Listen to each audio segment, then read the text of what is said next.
వేధించే స్థాయికి తెలంగాణలో పరిపాలన దిగజారింది.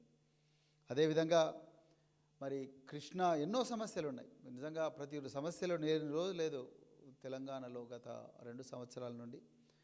మరి కృష్ణా జలాలు ఆంధ్రప్రదేశ్ పట్టపగలే దోచుకొని పోవడానికి ప్రయత్నం చేస్తూ ఉన్నది. గోదావరి జలాలు కానీ కృష్ణా జలాలు కానీ ఈరోజు మరి ఇక్కడ ఉండే ముఖ్యమంత్రి మంత్రులు కళ్ళప్పగించి చూస్తున్నారు. పాలమూరు రంగారెడ్డి 90% పూర్తయిన పాలమూరు రంగారెడ్డి ఎత్తిపోతల పథకాన్ని ఈరోజు 10% మిగిలి ఉన్న పాలమూరు పథకాన్ని పాలమూరు రంగారెడ్డి ఎత్తిపోతల పథకానికి 10% నిధులు ఇచ్చే గుండె కూడా రేవంత్ రెడ్డి గారికి రావడం లేదు. పాలమూరు బిడ్డ అనేది చెప్పుకునే వ్యక్తి. అదేవిధంగా మరి ఘోరమైన విషయం ఏంటంటే చాలా డిపార్ట్మెంట్లో గత 6 నెలల నుంచి ఉద్యోగస్తులకు కాంట్రాక్ట్ మరియు అవుట్సోర్సింగ్ ఉద్యోగస్తులకు జీతాలు లేవు. వాటి గురించి ఎవరు కూడా మాట్లాడడం లేదు. ఇంకా ఘోరమైన విషయం ఏంటయ్యా అంటే పెన్షనర్స్కు పాపం 60 సంవత్సరాల వయసు నుండి 30 సంవత్సరాల జీవితం మరి ప్రభుత్వంలోనే గడిపి పెన్షన్ తీసుకొని మరి కృష్ణారామ అంటూ మరి వాళ్ళ ఆరోగ్యాన్ని బాగు చేసుకుందాం, ఏదో ఇల్లు కట్టుకుందామంటే వాళ్ళకు పెన్షన్ కూడా రాని పరిస్థితి. వాళ్ళు కూడా అసెంబ్లీని ముట్టడి చేసే పరిస్థితి. వృద్ధులు అసెంబ్లీని ముట్టడి చేసే పరిస్థితి. మరి కాంట్రాక్టర్ బిల్స్ రాక సర్పంచులు కాంట్రాక్టర్లు బిల్స్ రాక వాళ్ళు కూడా అసెంబ్లీని ముట్టడి చేసే పరిస్థితి. ఇంకా ఘోరంగా ఏ చెవెళ్ళ సాక్షిగా అయితే దళితులను గిరిజనులను మేము కాపాడుతామన్నారో అదే దళితులను కస్టడీలో ఘోరంగా చంపిన పరిస్థితి. కోదాడలో కర్ల రాజేష్ అనే అబ్బాయిని 5 రోజులు చిత్రహింసలు పెడితే అతను చనిపోయిన పరిస్థితి. మరి మొయినాబాద్లో బంజారాల ఇండ్లు ముఖ్యమంత్రి సోదరులే స్వయాన మరి వాళ్ళు కుట్రబన్ని కూల్చిన పరిస్థితి. ఇంకా ఎన్నో సమస్యలు. మరి 8,000 కోట్ల రూపాయల బకాయిలు విద్యార్థులకు రావాల్సిన ఫీ రీయింబర్స్మెంట్ ఇంతవరకు రాని పరిస్థితి. ఇంకా ముఖ్యంగా హైదరాబాద్ నగరం నడిబొడ్డున ఉండే అన్ని భూములను 9,200 ఎకరాల భూములను అప్పనంగా రియల్ ఎస్టేట్ వ్యాపారులకు ప్రభుత్వం నిస్సిగ్గుగా అప్పగించే పరిస్థితి. మరి నిన్నటికి నిన్న మొన్న హైదరాబాదు గచ్చిబౌలిలో సుప్రీంకోర్టు గచ్చిబౌలిలో సుప్రీంకోర్టు చివాట్లు వేసిన తర్వాత ఆపిన భూసేకరణ మళ్ళీ ఇప్పుడు ఉర్దూ యూనివర్సిటీలో కూడా 50 ఎకరాల భూమిని మరి కొట్టేయాలని ప్రభుత్వమే చూస్తుంది. ఈ సమస్యల మీద వీరోచితంగా పోరాడుతున్న బీఆర్ఎస్ పార్టీకి అడ్డుకట్ట వేయాలని తెలంగాణ తొలి ముఖ్యమంత్రి, తెలంగాణ సాధకులు, స్వాప్నికులు మరి గౌరవ కేసీఆర్ గారిని, హరీష్ రావు గారిని, కేటీఆర్ గారిని, వారితో పనిచేస్తున్న సీనియర్ నాయకులను జైలుకు పంపించాలనే ఒక భారీ కుట్ర తెలంగాణలో జరుగుతున్నది. దాని మీదనే ఈరోజు మేము ప్రెస్ కాన్ఫరెన్స్ పెట్టినాం.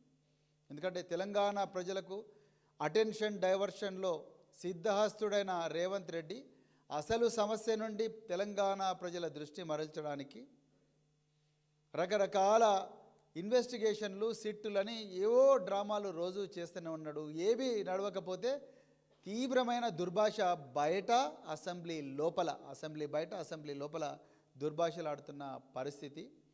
ఈరోజు మరి కేసీఆర్ గారిని, కేటీఆర్ గారిని, హరీష్ రావు గారిని అక్రమ కేసుల్లో వాళ్ళతో పనిచేసిన సీనియర్ నాయకులు అక్రమ కేసులో ఇరికించే ఒక భారీ కుట్ర ఈరోజు తెలంగాణలో జరుగుతున్నది. దాని మీదనే ఈరోజు మాట్లాడాలని ఈ ప్రెస్ కాన్ఫరెన్స్ పెట్టడం జరిగింది. మరి తెలంగాణ ప్రజలకు తెలవాలి. ఈయన ప్రభాకర్ రావు గారు, దయచేసి ఈయన చూడండి, ఎంతో గొప్ప సర్వీసు చేసిన అధికారి ఈయన.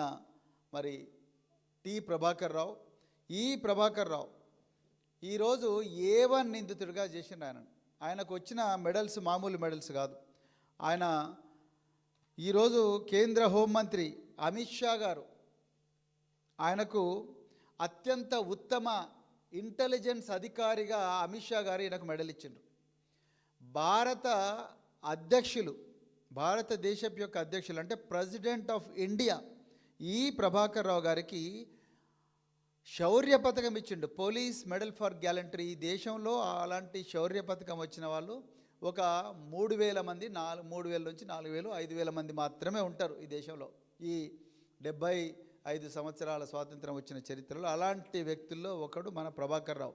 అదేవిధంగా presidents police medal for distinguished service, అదేవిధంగా ఇండియన్ పోలీస్ మెడల్, అదేవిధంగా సేవా పథకం. అంటే ఆయన ఫోటోలోనే మీకు క్లియర్ కనిపిస్తుంది, ఆయన చెస్ట్ మీద ఎన్ని మెడల్స్ ఉన్నాయో చూడండి.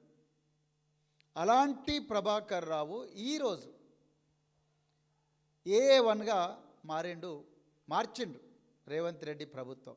ఇదే ఈ విషయం చెప్దామనుకున్నాం ఈరోజు తెలంగాణ ప్రజలకు. మరి ఆయన చేసిన పాపం ఏంది? చట్టబద్ధంగా డ్యూటీ చేయడమే ఆయన చేసిన పాపమా? ఇలా ఎంత ఘోరం అంటే, ఈ దేశంలో టెర్రరిస్టులను, వామపక్ష తీవ్రవాదులను కూడా 14 రోజుల పోలీసు కస్టడీలో ఎప్పుడు కూడా పెట్టరు. కానీ ఈ ప్రభాకర్ రావును, డాక్టర్ ప్రభాకర్ రావును 14 రోజుల పోలీస్ కస్టడీలో పెట్టడి, చిత్రహింసలు పెట్టడమే కాకుండా 200 గంటలు మళ్ళీ బయట కూడా ఆయనను విచారించిండ్రు. తెలంగాణ ప్రజలకు తెలవాల్సింది ఏంటంటే, ఈ ప్రభాకర్ రావు గారి మీద మిగతా అధికారుల మీద విపరీతమైన, మిగతా అధికారులు ఇంకా చాలామంది మీద కూడా విపరీతమైన ఒత్తిడి రేవంత్ రెడ్డి ప్రభుత్వం తీసుకొస్తున్నది. ఏమని? మీరు ఎట్లని చేసి కేసీఆర్ గారి పేరు చెప్పండి. ఇప్పుడు వాళ్ళకి కావాల్సిందంత అదే, కేసీఆర్ గారి పేరు చెప్పండి, హరీష్ రావు గారి పేరు చెప్పండి, కేటీఆర్ గారి పేరు చెప్పండి, లేకపోతే వాళ్ళతో పనిచేసే సీనియర్ నాయకుల పేర్లు చెప్పండి, మిమ్మల్ని వదిలేస్తాం. వీళ్ళు అత్యంత కమిట్మెంట్తోని, నిజాయితీతోని, నిబద్ధతతోని ఈ దేశ రక్షణ కోసం ప్రాణాలు అడ్డుపెట్టి పోరాడితే, వీళ్ళ మీద ఎంతో ఘోరమైన 3rd డిగ్రీ మానసిక టార్చర్ ప్రయోగిస్తున్నారు. వీళ్ళు నిజాలే చెప్తున్నారు. వీళ్ళు కేసీఆర్ గారి పేరు చెప్పడం లేదని, కేటీఆర్ గారి పేరు చెప్పడం లేదని, హరీష్ రావు గారి పేరు చెప్పడం లేదని ఇలా ఇంకొక ఘోరమైన డ్రామాకు రేవంత్ రెడ్డి ప్రభుత్వం తెరదీసింది.